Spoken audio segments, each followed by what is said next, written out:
Hey guys, I've been testing a product this couple of weeks, and nagcha-charge tayo ng current battery, which is the lead acid, and also meron din akong china-charge or sinubukan, it's an AGM battery. It's a dry cell battery, and hindi siya basta-basta nagcha-charge. Kailangan pa ng special charger for that, And ipapakita ko sa inyo is this one. It's a NOCO battery charger. It's a Genius one. This is the entry level product. Marami silang range ng product. When we say entry level, this one is kinda pang personal lang. Matagal siya mag-charge, but it gets the job done. So ayan siya. The box or the kit contains yung charger and 2 clamps for negative and positive. So marami siyang actually features. It can charge 0 volts. Meron siyang force mode. So kung dead na talaga yung battery mo, kaya niya pang i-charge as long as hindi siya sira sa loob. So this one, I've charged an AGM battery, and it's for replacement na. Tong specific na model na to, it's a Stinger battery, Chinarge ko siya for couple of days. Not couple of days actually. It took me 4 to 5 days para lang fully charge siya. And once the battery is fully charged, meron pa siyang maintenance, which i-condition niya talaga yung battery for optimum level. So ito yun guys. First, charge ko yung battery ko, for actually it's less than 75% charge na. May indicator naman dun sa charger which blinks red kapag below 75 charge yung battery. So na-charge siya and na-maintain for 3 days. Ayan, nag-green na, and nag-start na siya mag-maintain. And also maganda to, especially sa akin, when I go out, na lang siya, ang tinatakbo ko, hindi pa nga umiinit yung engine ko, nandun na ako sa destination ko. So yung charging ng alternator to your battery, sometimes it's not enough. So nakakailang crank ka na, and eventually nawawala na siya ng charge kasi yung charging hindi enough to fully charge the car battery. So for AGM batteries like dry cell, pwede rin siya. It can also charge 6 volt battery, and it also can charge lithium batteries. So maraming klase ng batteries actually nung ni-research ko siya. Hindi pare-parehas lahat, but most common batteries are the acid types, na battery, mostly sa dealers kapag labas ng sasakyan. Yan yung mga mga kasamang battery na naka-install, which is the acid type. And for aftermarket naman, kaya niya rin i-charge, yung mga branded ones, basta acid type siya. So meron akong kaibigan na merong AGM, just to test the product, meron siyang supplier siya ng AGM batteries, So kinuha ko yung for replacement na battery, and actually makikita nyo dito sa meter na ginagamit nila is for replacement na talaga. And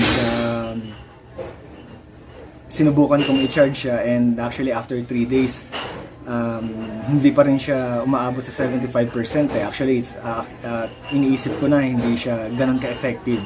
But again, sinubukan ko, wala namang mawawala. Binabad ko lang siya dyan, and on the 4th day, nakita ko na nag-green na yung ilaw sa charger. So it means it has passed, or it repaired kung ano man yung sira na cells na hindi na nag-charge sa loob, and na-charge na niya above 75%.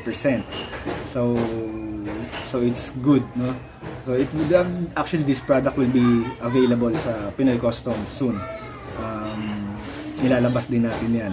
For now, it's in the testing phase, and so far so good. And on the 5th day, going back to the AGM battery, nag-fully charge na siya.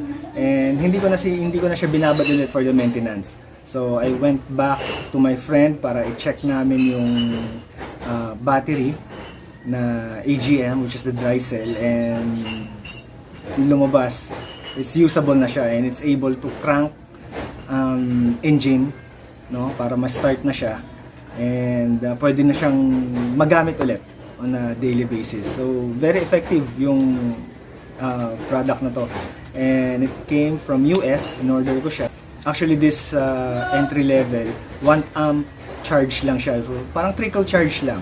So charge niya pa konti-konti, slowly but surely, no.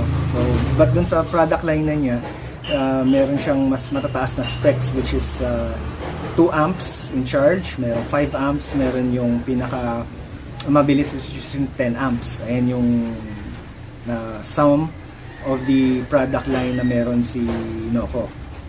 So very effective. Happy ako actually dito sa charger na to, no. So instead of replacing the battery for the second year, which is very common dito sa atin because of the heat, no, after 2 years or more, or ranging sa 2 years, nagpapalit na tayo ng battery. But with this one, pwede natin siyang patagalin pa as long as hindi damage and able pang makapag-charge yung mga plates sa loob, no? As long as kayang maka-hold ng charge yung plates sa loob, pwede pa siyang ma-revive. So basing dun sa charge ko na dry cell, mas madali for the device na mag-charge ng acid type batteries. So ayan siya, it's a NOCO Genius 1, entry level lang yan. It's slow but it makes the job done. Wala akong masabi, it's 5 stars actually. So this product will be available sa PnoiCstmz soon, so watch out lang. It's a bit pricey, yes. It's an imported item, but of course, but compare sa mga battery na bibili ka ng bago, this one is cheaper. So yan, it's a quite long-term investment, sabihin natin. So there you have it, guys, no. It's an introduction lang for this brand, no.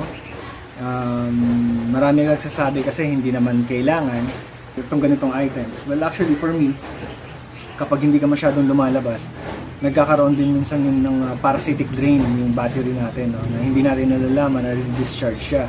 And also, it's not enough if short trips lang yung ginagamit mo. Yes, it will charge, but hindi ganun, hindi niya ma 100%. So eventually your battery will die on you rin. So with this, no, with this device, makuprolong natin yung battery lifespan ng car battery natin. So there you have it, guys. So don't forget to subscribe sa channel natin, and bye.